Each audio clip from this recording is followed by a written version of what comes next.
In May of 2020, Shonen Jump announced its 100th Tezuka manga contest, where people around the world could submit their own one-shot manga for a chance to not only earn a cash prize, but also have their work featured in Weekly Shonen Jump.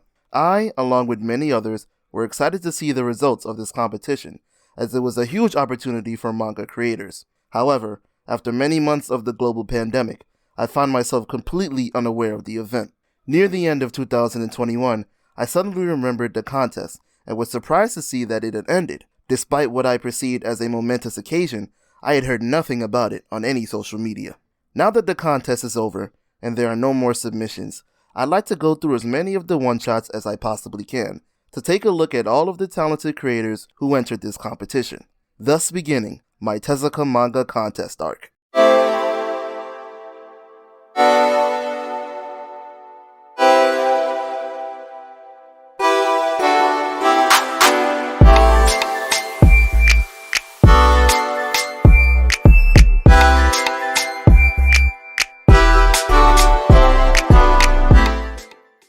This is the first episode of the Tezuka manga contest arc. This is a series where I'll be going through the entries of the 2020 Tezuka manga contest. Just a little information about what I will be doing here. I'm really looking for, diamonds in the rough in terms of these entries. I'm starting from the last page and going all the way up to the first page. The way that they have it ranked here is they have it ranked by views and by likes. I have ordered it by views, and I'm starting from the last page, which I believe is 35, and I will go all the way up to the first page. Originally, I wanted to look at every entry. There's a lot of the entries just aren't very appealing to me, so I just decided I would look at entries that I thought were interesting to me, that appealed to me, by their name and the cover art and the summary. With that, we can just head into the entry for today, which is The Workshop Ri. Its summary reads, Ri lives in an extremist society where you need to support either humans or machines. She decides to participate in the workshop's workshop. In a society where criteria for being a human is questioned, she tries to find a reason to exist. So The Workshop Ri begins with our main character Ri going to attend something known as a creativity workshop. So the creativity workshop is this event where people can come and participate in order to create new ideas. In the workshop, they use their survival instinct. So what will happen is people will come in and essentially they'll fight to the death. The entire point of the workshop is to get people to use their survival instinct to come up with creative solutions to problems. There are multiple different formats of the workshop.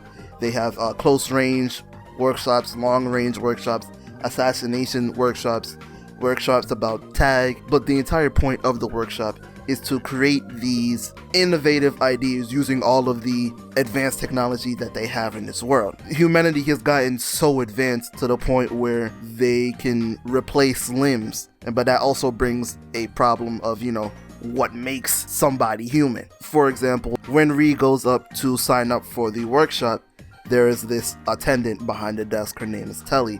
And Telly doesn't have fingers, she replaced them. And the scary thing about it is she replaced them when she was 13. That's just insane to think about, because it's like, most people aren't getting, like, if you're thinking about like modern times, people don't willingly just chop off their fingers to get robotic fingers. But when Telly is talking to Ri, Telly's like, yeah, I just got rid of them. These robotic ones are just way better. Everyone's doing it nowadays. And you can tell it kind of bothers Ri when she's looking at it. He's like, you just threw them away? I mean, that it's very strange behavior, right? So Ri goes to sign up, and she's kind of getting a bit upset at Telly because he's doing this little back and forth thing. And Ri ends up meeting Absolute. Now, Absolute, in this world of, advanced technology, the lines between human and robot are being blurred. Absolute is the strongest pure human, meaning she has no kind of modifications in her body. And Ri and Absolute kind of talk back and forth, and at the end of their conversation, Absolute says, okay, you want to join the workshop? Fine, I'll let you join the workshop on my recommendation. which kind of surprises everyone, right? Ri is just kind of apathetic to the whole thing, but she's like, all right, fine, I get in. So the next day, Ri shows up for some preliminaries, and she goes and she meets with Tilly, who was supposed to escort her to where she needs to go. Along the way, she meets some other participants, and it's here where we get to learn about one guy in particular. His name is Bihi.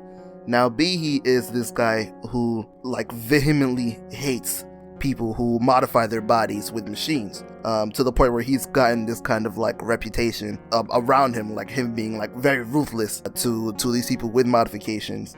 And it just kind of reinforces the point that this is an extremist society where, you know, you have these people who believe in being purely human, and then there's also people who are okay with modifying themselves and just becoming machine.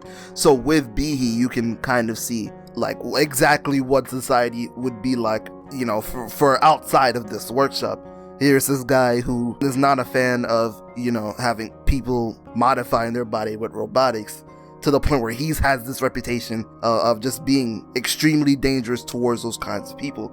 And so you can imagine what life is like just for regular people out there who maybe do have some kind of modification, some slight modification here and there. It's just an interesting idea to think about, and he's the perfect, you know, kind of character to bring up the extremist society point with. So after learning about Bihi, Ri is kind of just unfazed, and Telly goes up to Ri and is like, look, maybe you should drop out of this one, because this Bihi guy is very dangerous, and I really just don't want him to hurt you like that.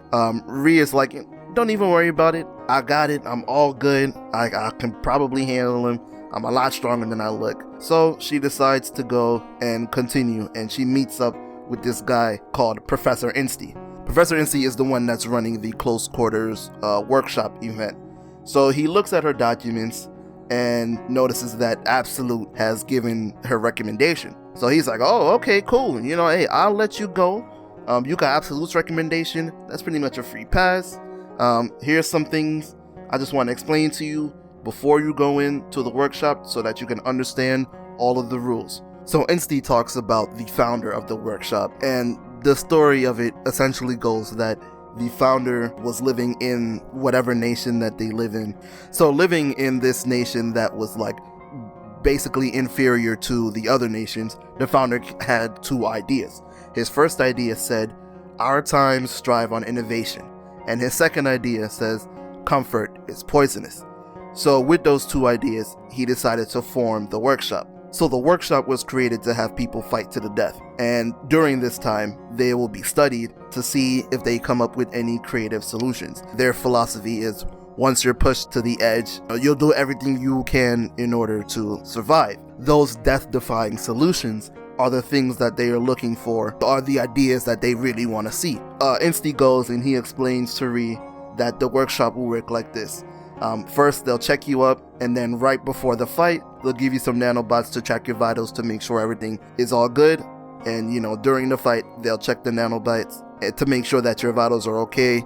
And if everything gets too crazy, they'll stop the fight early. After your fight and your near-death experience, they'll grade you on your creativity and your ability to solve, you know, problems. And they'll grade your performance, and then they'll give you some payment afterwards. Insty goes on to talk about, you know, the extremist society, which is split between supporting machines and supporting humanity. And Insty tells her something that's kind of interesting to me. So Insty goes and tells her, he's like, look, this is the workshop. We don't want you to have any political stance on whether you support machines or whether you don't support machines. This is not what we're here for. And then in the next line, he's like, yeah, but you can say any slurs you want, though. That's cool with me, bro. I don't really care. Which is funny because that's the most realistic part of all of this, where they're like, you can have people come together and they'll be like, hey, look, man, you can do whatever you want. Just don't bring no politics into it. Hey, I'll even let you say any kind of word you feel like saying, bro. Just don't choose a side. And it's so realistic that it's hilarious to me, because that's exactly how it is. I just found it funny because it's like, man, in the story, y'all are so far in the future that technology is advanced and you can just replace body parts and limbs however much you feel like doing, but but you still can't, say what you want to say about, society still. The more things change, the more things stay the same, honestly. So afterwards, Ree goes and she's like, all right, fine, cool. I accept all of those terms and conditions. And she's like, great, we'll see you tomorrow for your match. So the next day, Ree shows up to her fight and finds out that she's fighting B, the anti-machinist guy. And they're in like a little stadium. Professor Insti and the rest of his students are on top of the like Coliseum-like area. They're gonna sit there and watch the two of them fight. So Ree begins the fight by inflating her pants, and that sounds strange, but if you're looking at it now, there are some Kengan Ashura levels of explanations going on. I believe her pants are to cover her legs so that the enemy doesn't know how to brace for impact. It's something along those lines. Very good explanations on part of the author. It was clear for the most part. I like those technical aspects of things where, they'll go into, the reasoning behind the strikes. I love that. That's excellent work. So Ree is going and she's going on the offensive. Bihi's kind of just standing strong and holding on. So at some point, Bihi goes and he grabs her pants and rips off one of the legs. And underneath the pants reveals Ree's robotic. So the thing with Ree is Ree has robotic legs. And if you remember, Bihi don't like that. Bihi does not like modifications. So he starts to get pissed off, right? He goes and he's like, wait, hold on a minute. How the hell are you gonna sit here and say that you're a human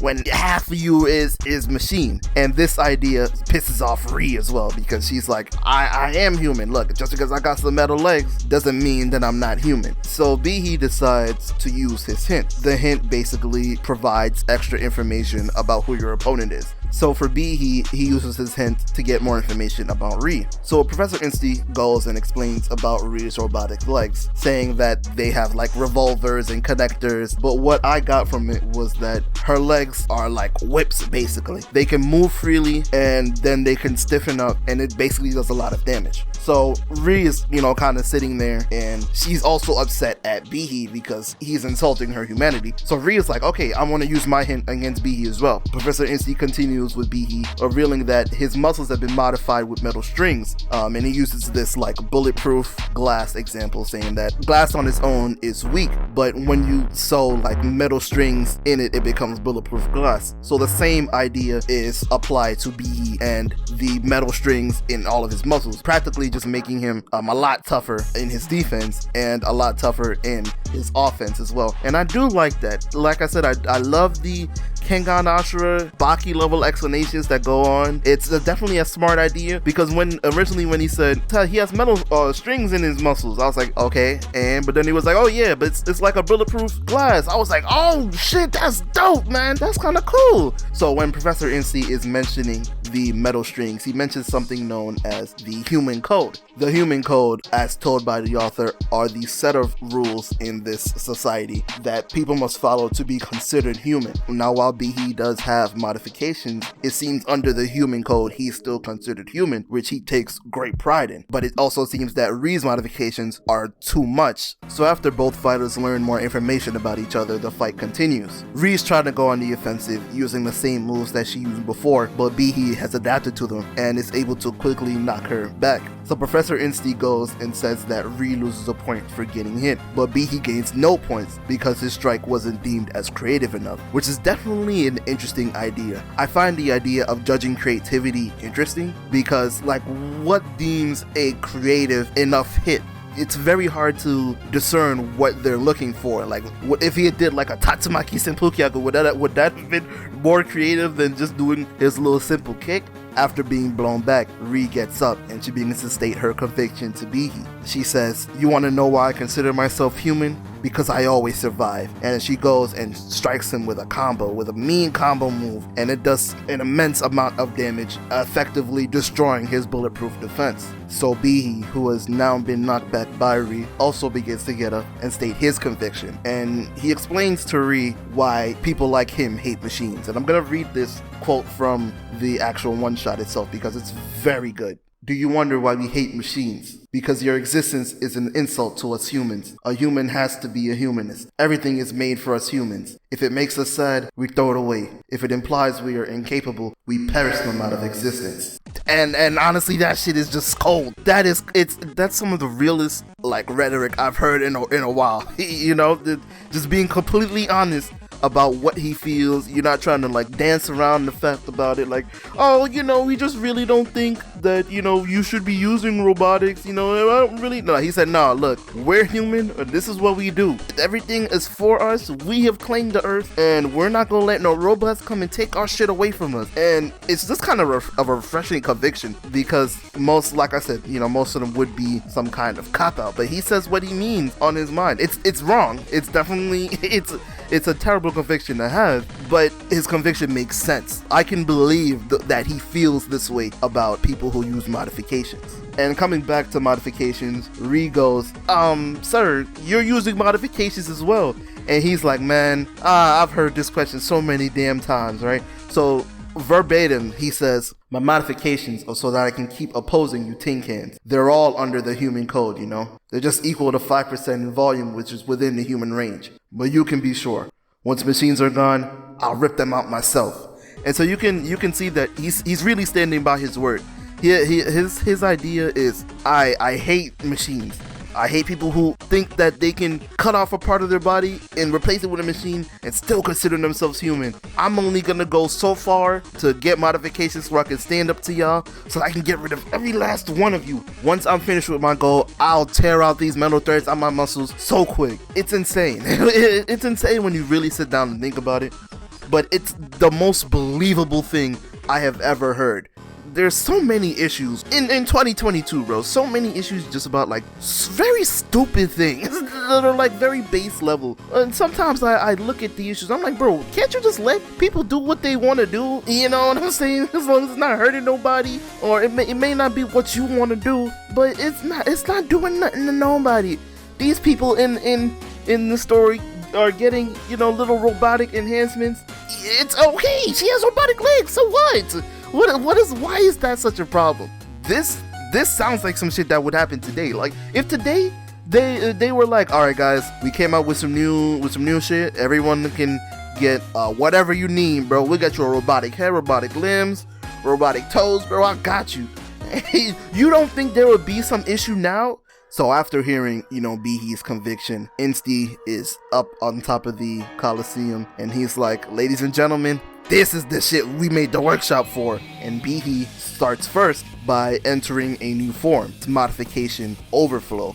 It seems like, you know, now he's gone into this new form, his body is like heating up and he's releasing steam, and he goes into like this little stance and I'm like, okay, all right, we pick it up. I wasn't expecting this when I saw the cover, but I am definitely intrigued. So Bihi in his new form is like, all right, let's get this over with. And Ria's like, okay, look, he's in this new form. I can handle him. I can still do this. But unfortunately for her, Bihi's just a little too quick. He shows up behind her, grabs her, and throws her across the stadium. So Ri is flying through the air and is able to recover by breaking the fall with her legs. Unfortunately, one of her legs breaks, and taking advantage of one of Ri's legs breaking, Bihi goes and uppercuts her all the way to the ceiling, and Ri is like in immense pain. She's in so much pain to the point where she begins hallucinating. She's going through like a little dream sequence, and Bihi's just hitting her again. So Ri's taking all this damage, and she's hallucinating and continuing to hallucinate and see like people that she knew in the past. She's going through this whole dream sequence, and then at some point everything just kind of breaks and she enters a nightmare. And this particular nightmare is about the day that her parents were killed. So Ri's parents were killed by a group of humanists, which are the extremists who, you know, they care about humanity and don't like robotics. the humanist basically said, yeah, look, bro, you're not on our side, so we're gonna get rid of you. It seems Ree's family wasn't against robotics, so that's why the humanists went to go and kill her family. So the humanists came and they killed Ree's mother and father, and then the humanists tried to kill Ree. Unfortunately, Ree did not die. Instead, Ree woke up and she couldn't move her legs. So Ree is now paralyzed from the waist down. And can I just say the artwork in this little nightmare portion is, that shit is just horrific, bro. I mean, the way the artist drew the eyes, bro, that shit is insane, bro. Like it was very unsettling, to say the least. So someone comes in later and finds Ree and reports the event, but nothing came out of it. No one was arrested. Ree is like mentally broken. She's a child at this point, just lost her family and lost the use of her legs. She looks extremely like broken and depressed, right?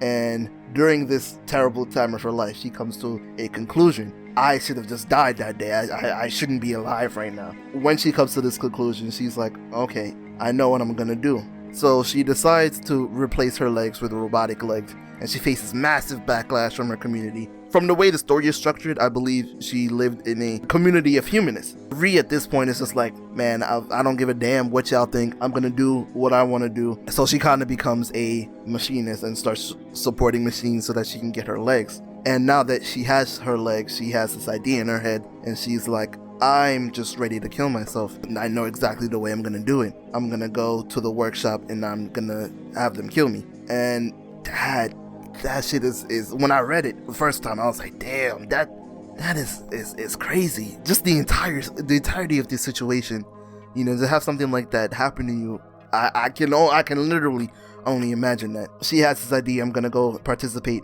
in the workshop and I'm gonna die that way. But as time passes, she really starts to think about it, and she's like, why the hell should I be the one that kills myself? Why do I have to be the one that has to die? All this shit that has happened to me, why should I be the one that has to suffer? And eventually she comes to this idea, and she's like, look, why should I submit to the extremists? So Ree goes, why should we be the ones to die? You can go both ways on a road. Either you extremists kill every one of us normal folk, or I'll kill every one of you. And so with this newfound conviction, Ree wakes up and she's also in this superpowered mode, and Behe's like, alright bro, let's finish this. So Ree and Behe clash with each other. Ree is going so hard that she's burning herself alive because her legs are overheating. Professor Insty is like, okay, hold on, y'all are doing too much. Y'all are actually hurting yourselves. Let me jump in. Professor Insty surprises everyone essentially by using his like overwhelming strength to stop the fight. Ree and Behe are like, hey, just let us fight, get out of here. Professor Insty is able to like just completely knock them both out effortlessly. And Ree, as she's about to pass out, is like, bro, what the hell is this, bro? This man is too strong. Professor Insty himself is like an unassuming person, but then when he gets into the ring, you see he has this like metallic spine, and he's actually like kind of big. And you're like, bro, where did that come from, bro? It's always the unassuming ones that are the strongest.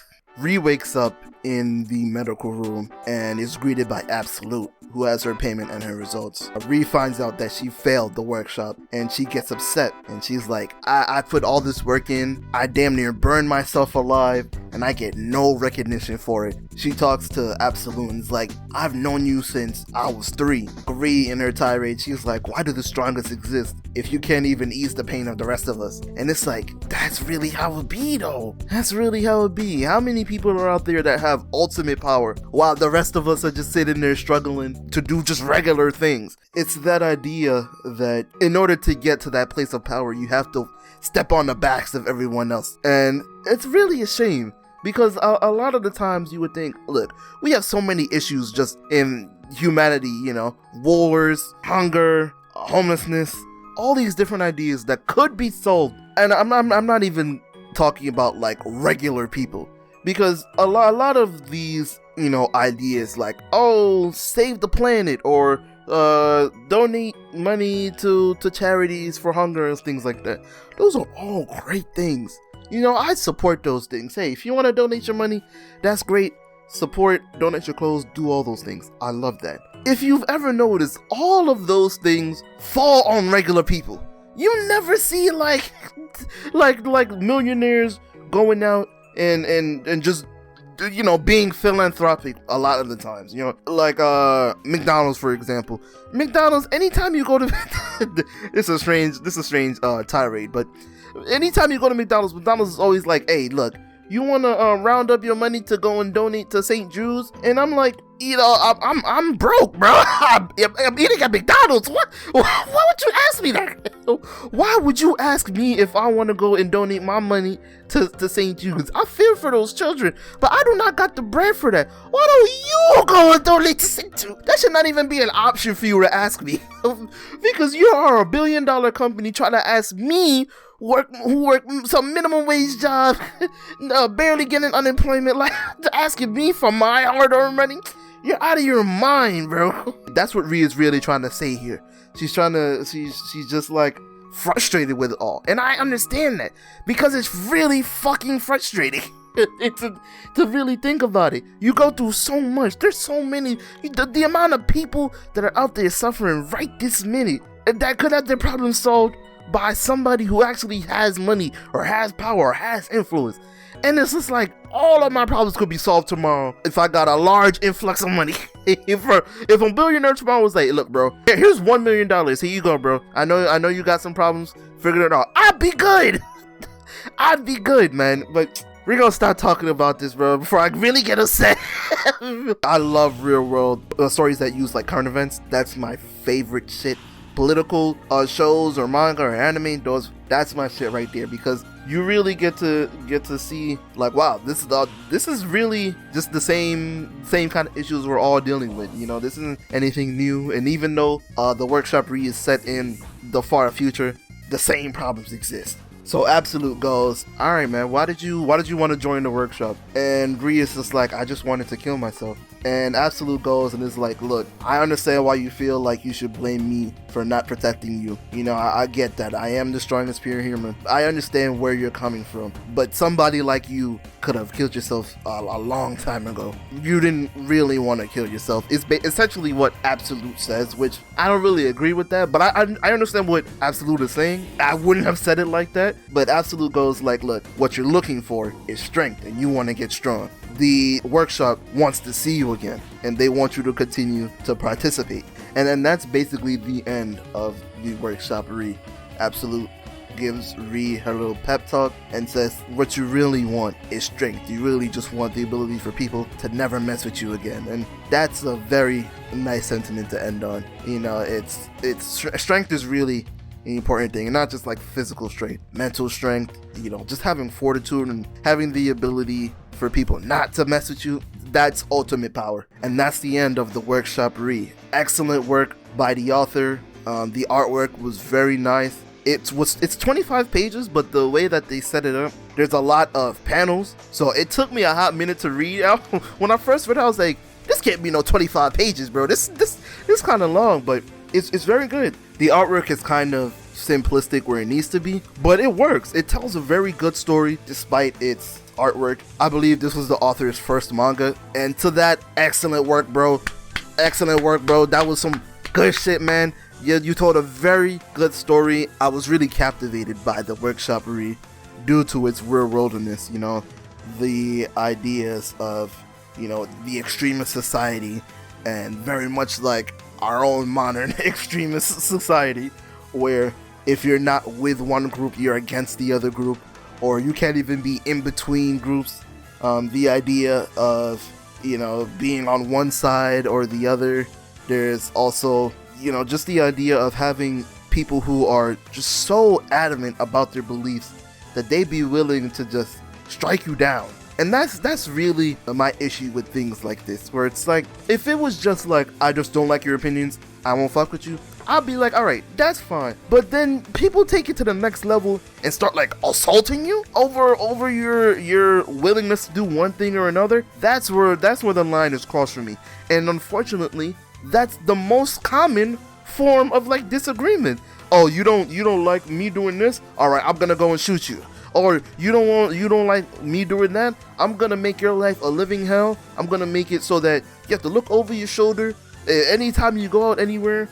I'm gonna traumatize you. And it's like, why, guys? For real? There's no reason for that. No reason at all, bro. Like, that's really why I love the workshoppery. Excellent artwork. I love the fighting. I love hearing about the convictions of both Ri and Bihi. The world of it in itself, it's very open-ended. Just having this world of advanced technology where anyone can do pretty much anything they felt like doing, but the same kind of real-world problems still exist, where it's kind of like, you know, you were in that kind of dystopian era. It's very open-ended. I think you can do a lot with that. I don't think the author is doing anything else with the workshoppery. I think this really is just a one-shot, but I would be interested in seeing more. You can literally just pick and choose anything, especially with the robotics part. You could just have all kind of crazy people with robotic enhancements. It kind of just writes itself. You already have a very interesting society with the extremists, and I would love to learn more about both sides, you know, how everything is going, the morals and ideas and the people. I would love to see more of this. Visual mumbling, bro, I gotta clap it up for you again, bro. Wonderful, I love it. I am sad that people didn't read it, because like I said, I'm starting from the end of the Tezuka Manga contest to the beginning, so I believe this must have been on like page 33 or something. People should have read it. I'm just sad that they didn't, you know, sad that they didn't read it. It's a very good story. I appreciate you for writing it, and I would love to see more. But anyway, that was the end of the first chapter of the Tezuka Manga contest arc. Let me know what y'all guys think. I definitely have more of these coming. I've always wanted to do this for a very long time, and I'm glad I'm doing it now. Let me know about the format, and give me, you know, if y'all got anything that y'all would like me to talk about. I'm definitely down to consider it. Make sure y'all follow me on Twitter at Godsidian. Read my webtoon. My shit kind of fire, bro. I haven't updated it in a while, but go read that too. And I'll see y'all in the next video. Alright.